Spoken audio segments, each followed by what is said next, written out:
Oui, tout à fait. Parce qu'on ne s'aime plus. Magnifique texte. Magnifique. Sans ce magnifique texte, peut-être que la chanson n'aurait pas voyagé autant.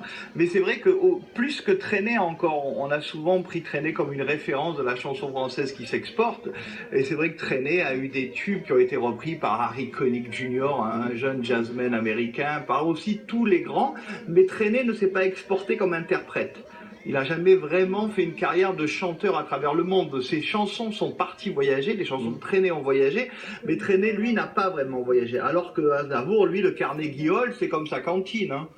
Quel est le dernier grand succès d'Aznavour? Parce que j'ai l'impression quand même que depuis les années 70, il n'y a pas un grand succès. En 80, il y a Ça passe. Je sais pas si il y a 36 ans. Oui, il y a 36 ans, c'est vrai. Mais il y avait Arménie aussi, la chanson qu'il avait faite pour l'Arménie en 89. Bravo, en 89. Mais les plaisirs démodés, Tu te laisses aller, je veux dire, La Bohème, tous ces grands standards sont d'avant 80. Ouais, c'est vrai. Il a transmis, il l'a emmené avec lui.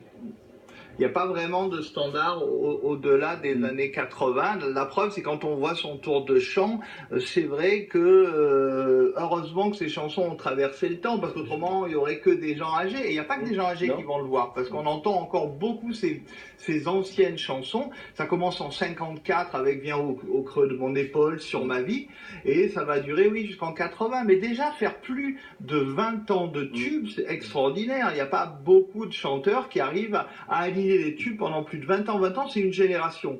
Et chaque génération a quand même ses idoles. On cassait les fauteuils pour Beko dans les années 50, et d'ailleurs Beko travaillait avec Aznavour, ils ont beaucoup écrit ensemble.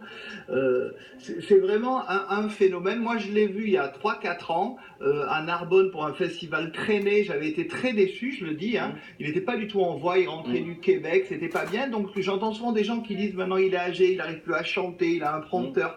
Mais il y a des jours de grâce. Et il y a un an, au Palais des Sports déjà, en septembre 2015, là j'ai été subjugué parce que contrairement à ce qui s'était passé quelques mois avant à Narbonne, j'ai retrouvé l'Aznavour qui caressait mes oreilles dans les années 60. Alors c'est la première ce soir, 2 ou 3 petites séquences de Charles Aznavour. D'abord lorsqu'il s'adresse au public et qu'il joue avec son âge. L'audition, ce n'est pas parfait non plus. Quant à ma mémoire, c'est la catastrophe que je corrige en me servant d'un prompteur. Je ne suis pas le seul au monde, mais je suis le seul qui le dit au public. Voilà, donc il joue beaucoup d'ailleurs, ceux qui l'ont vu sur scène, il joue beaucoup avec le public. La Bohème, magnifique. On récitait des vers autour du poil, en oubliant l'hiver. La bohème, ça voulait dire, tu es jolie, oui jolie. La bohème, et nous avions du génie. Charles Aznavour sur scène qui parle de lui et qui parle aussi de l'Arménie toujours. Moi je suis un survivant. Notre famille est une famille de survivants. Et je pense que mon père était optimiste. Je suis devenu optimiste, très optimiste. Je crois toujours que tout doit s'arranger. C'est une question de force. Je suis un homme fort. Je ne suis pas un homme faible. Moi, rien ne m'épuise. Je ne suis pas né pour être fatigué. Jackie Isabello, vous êtes aznavourophile. Je suis aznavourophile. Vous avez posé la bonne question. Pourquoi il dure? Pourquoi la marque Aznavour dure? Parce que c'est un artiste, mais c'est un homme engagé.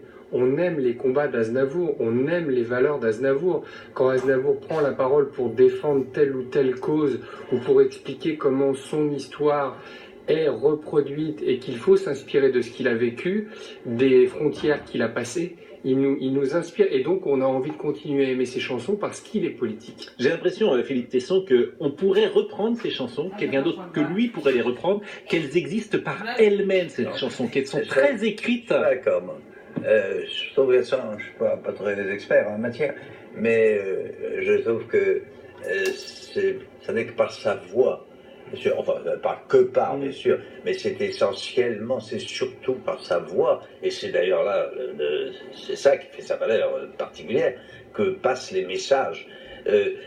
Absolument d'accord. C'est un chanteur politique, presque un chanteur idéologique qui diffuse des valeurs. Mais quelle idéologie?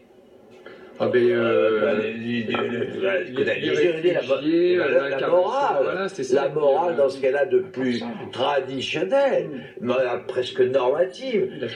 La loi, la liberté, la tolérance, je crois encore. Bon, comme il dit, c'est la normatif. morale et le cœur, les deux, parce que c'est très sentimental.